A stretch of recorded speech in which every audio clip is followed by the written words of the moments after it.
16واں باب 13 اور 14 آیت۔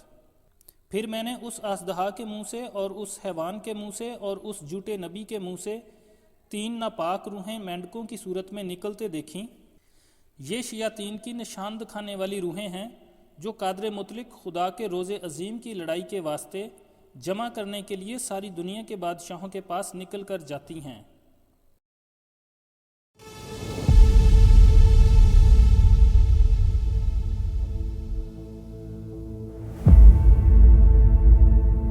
اس آیت میں تینوں شیطان کارندوں کے منہ سے ایک ایک بدروح نکلتی ہے جو مینڈک کی مانند دکھائی دیتی ہے۔ مینڈک بد شکل، غلیظ اور ناپاک جانور ہے۔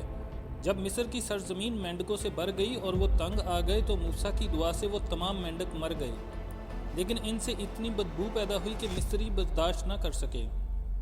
ان مینڈکوں کے نکلنے کی جگہ کوئی دریا یا سمندر یا تالاب نہیں بلکہ اژدہا، حیوان اور جھوٹا نبی ہیں۔ یہ تینوں مینڈک خود بھی بدروحیں ہیں اور ان کا منبع بھی شیطان ہے۔ شیطان کے منہ سے کوئی اچھی چیز نہیں نکل سکتی۔ لکھا ہے شریر کا منہ بدی اگلتا رہتا ہے۔ مکاشفہ 13 باب کے 5ویں آیت کے مطابق جو منہ اس حیوان کو دیا گیا وہ کفر بکنے والا منہ ہے، اور اس کے منہ سے بدی نکلی تاکہ عورت کو بہا لے جائے۔ پس شیطان کے منہ سے بدروحوں اور ناپاک جانوروں اور بدی اور کفر کے سوا اور کیا توقع کر سکتے ہیں؟ جبکہ خداوند کے منہ سے کلام نکلتا ہے۔ خداوند فرماتا ہے، اسی طرح میرا کلام جو میرے منہ سے نکلتا ہے وہ بے انجام میرے پاس واپس نہ آئے گا۔ یسایہ 55 باب کی 11ویں آیت میں لکھا ہے، اور اس کے منہ سے ایک 2 دھاری تیز تلوار نکلتی تھی۔ یہ تلوار بھی کلام کو ظاہر کرتی ہے۔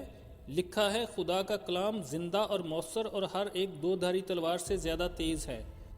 اسی طرح خداوند کے لوگوں کے منہ کے بارے میں بھی ایسا ہی لکھا ہے، ان کے منہ سے کبھی جھوٹ نہ نکلا تھا۔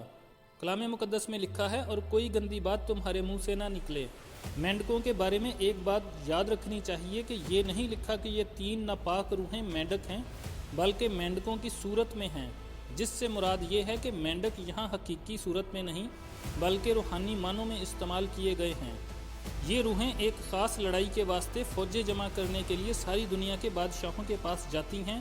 اس لڑائی کا نام قادر مطلق خدا کے روز عظیم کی لڑائی ہے۔ ان بدروحوں کو نشان اور معجزے دکھانے کی قدرت دی گئی ہے۔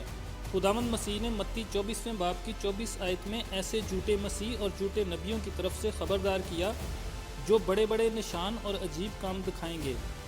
سامریہ کے رہنے والے شمعون جادوگر نے بڑی مدت سے اپنے جادو کے سبب سے ان کو حیران کر رکھا تھا۔ پرانے عہد نامہ میں خدا نے جھوٹ بولنے والی روح کو اجازت دی کہ اخیاب بادشاہ کے نبیوں کے منہ میں داخل ہو تاکہ وہ اس سے جھوٹ بولیں تاکہ اس کی تباہی کا باعث بن سکیں، اور خدا نے فرمایا، کون اخیاب کو بہکائے گا تاکہ وہ چڑھائی کرے؟ تب کسی نے کچھ کہا اور کسی نے کچھ، لیکن ایک روح نکل کر خداوند کے سامنے کھڑی ہوئی اور کہا، میں اسے بہکاؤں گی۔ خداوند نے اس سے پوچھا، کس طرح؟ اس نے کہا، میں جا کر اس کے سب نبیوں کے منہ میں جھوٹ بولنے والی روح بن جاؤں گی۔ اس نے کہا، تو اسے بہکا دے گی اور غالب بھی ہوگی۔ روانہ ہو جا اور ایسا ہی کر۔ اس ایک جھوٹ بولنے والی روح نے اخیاب بادشاہ کو لڑائی پر جانے کے لیے رضامند کر لیا۔ اسی طرح یہ 3 بدروحیں دنیا کے تمام بادشاہوں کے پاس جائیں گی تاکہ انہیں لڑائی کے لیے رضامند کر لیں، اور وہ کامیاب بھی ہوں گی، کیونکہ انہیں نشان اور معجزے دکھانے کا اختیار بھی ہوگا جو انہیں قائل کرنے کے لیے کافی ہوگا۔ جنوری 1991 کی کویت کی جنگ کے بارے میں بہت سے لوگوں کو یاد ہوگا کہ جنگ سے پہلے امریکہ کے صدر بش کا سیکریٹری جیمز بیکر بہت سے ملکوں کے بادشاہوں اور صدروں کے پاس گیا اور ان کو عراق کے خلاف فوجیں بھیجنے اور جنگ میں حصہ لینے کے لیے رضامند کر لیا۔ یہ طریقہ کار اس قدر کامیاب رہا کہ مسلم ممالک نے مسلمان ملکوں کے خلاف جنگ کرنے کی ذمہ داری قبول کر لی۔